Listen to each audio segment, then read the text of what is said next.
តើអ្វីទៅគឺជាប្រាក់ឈ្នួលយោងប្រចាំថ្ងៃវីដេអូនេះគឺសម្រាប់នយោជកក្នុងការឆ្វេងយល់អំពីប្រាក់ឈ្នួលយោងប្រចាំថ្ងៃវាមានសារៈសំខាន់ពីព្រោះប្រាក់ឈ្នួលយោងប្រចាំថ្ងៃជាប្រាក់កម្រិតកំណត់សម្រាប់គណនាការពិន័យជាប្រាក់ទៅតាមទោសបញ្ញត្តិក្នុងជំពូកទី16នៃច្បាប់ស្តីពីការងារយោងតាមប្រកាសអន្តរក្រសួងលេខ362ឆ្នាំ2022របស់ក្រសួងយុទ្ធភ័ពនិងក្រសួងការងារនៅបណ្ដុំបណ្ដាវិជ្ជាជីវៈស្តីពីប្រាក់ឈ្នួលយោងប្រចាំថ្ងៃត្រូវកំណត់ដូចតទៅប្រាក់ឈ្នួលយោងប្រចាំថ្ងៃត្រូវកំណត់ 80,000 រៀលជាកម្រិតកំណត់សម្រាប់គណនាការពិន័យប្រាក់ទៅតាមទោសបញ្ញត្តិក្នុងជំពូកទី16នៃច្បាប់ស្តីពីការងារឧទាហរណ៍ប្រសិនបើនយោជកជួលនរណាម្នាក់មកធ្វើការដើម្បីកាត់ប្រាក់ជំពាក់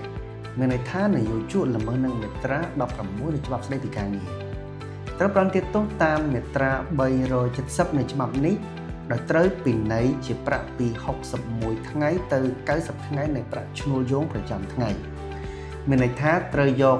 80,000 រៀលគុណនឹង61ថ្ងៃទៅ90ថ្ងៃឧបមាថាអធិការការងារសម្រាប់ពិន័យ70ថ្ងៃនៃប្រាក់ឈ្នួលយោងប្រចាំថ្ងៃដូច្នេះត្រូវយក 80,000 រៀលគុណនឹង70ថ្ងៃ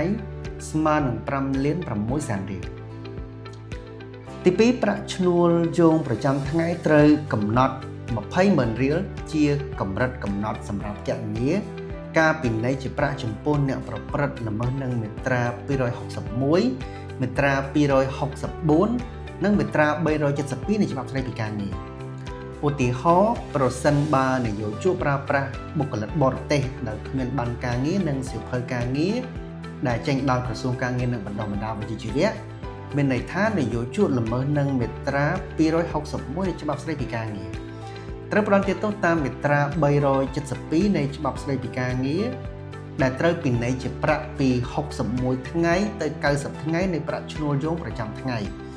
គឺ 20,000 រៀលក្នុងមួយថ្ងៃមិនមែន 80,000 រៀលក្នុងមួយថ្ងៃនោះទេដូច្នេះយើងត្រូវយក 20,000 រៀលគុណនឹង61ថ្ងៃទៅ90ថ្ងៃឧបមាថាអធិការការងារសម្រាប់ពិន័យ